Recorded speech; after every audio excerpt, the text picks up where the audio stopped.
हमारा देश रहस्यमयी मंदिरों से भरा पड़ा है और इनके रहस्य से आज तक विज्ञान भी पर्दा नहीं उठा पाया है।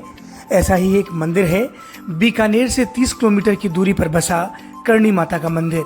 ये मंदिर बीकानेर शहर से 30 किलोमीटर दूर देशनोक में पड़ता है। आपको ये जानकर हैरानी होगी कि इस मंदिर में करीब 40,000 चूहे रहते हैं और ऐसा क्यों, इस रहस्य से आज तक कोई भी पर्दा नहीं उठा पाया।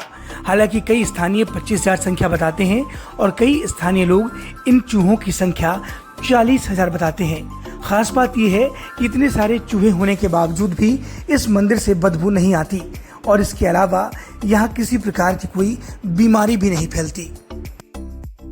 हम अपनी यात्रा के 10वें दिन बीकानेर शहर पहुंचे और जैसे ही हमें इस मंदिर के बारे में जानकारी लगी, हमने 30 किलोमीटर का सफर तय किया और हम पहुंच गए करणी माता के इस रहस्यमयी मंदिर के दर्शन करने। मंदिर में के बाहर हमने देखा कि यहाँ पर कई सारे पक्षी थे जिन्हें दाना डाला जा रहा था। हमने सबसे पहले मंदिर परिसर के बाहर जाकर मत्था टेका और इस मंदिर की इमारत को गौर से देखा।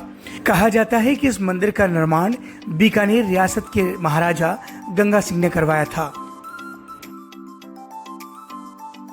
इतिहास पर गौर करें तो करणी माता का जन्म 1387 ईस्वी में रघुबाई के नाम से एक शाही परिवार में हुआ था, लेकिन विवाह के बाद उनका सांसारिक चीजों से मोह छूट गया और वो एक तपस्वी का जीवन जीने लगी। मंदिर परिसर में मौजूद इन चूहों को करणी माता का वंशज कहा जाता है और ऐसी मान्यता है कि मंदिर परिसर में मौजूद 40,000 से ज्यादा चूहे आरती के वक्त बाहर निकल आते हैं।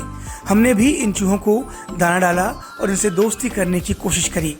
ये चूहे किसी को भी नुकसान नहीं पहुंचाते और किसी के पैर के नीचे भी नहीं आते। वहीं ऐसी भी मान्यता है कि अगर गलती से किसी से इन चूहों पर पैर रख जाए या चूहे की मृत्यु हो जाए तो उतनी ही वजन का चूहा उस इंसान को, उस भक्त को यहाँ भेंट करना होता है, नहीं तो उसकी मनोकामना पूर्ण नहीं होती। मंदिर परिसर में इन चूहों के झुंड को देखकर हम अचंभित थे, क्योंकि इन चूहों को कई प्रकार की मिठाइयाँ और फल फ्रूट्स का भोग लगाया जाता है और इसी भोग को, यानी इनके जुटे हुए भोग को, भक्त बड़े चाव से खाते हैं और ऐसी मान्यता है कि ऐसा करने से करणी माता उन्हें आशीर्वाद देती हैं। इस मंदिर परिसर में कुछ सफ़ेद चूहे भी हैं और कहते हैं कि जिन भक्तों को सफ़ेद चूहा दिख जाए उनकी मनोकामना जल्द पूरी हो जाती है और हम उन भाग्यशाली लोगों में से एक थे जिन्हें सफ़ेद चूहे के दर्शन हो गए।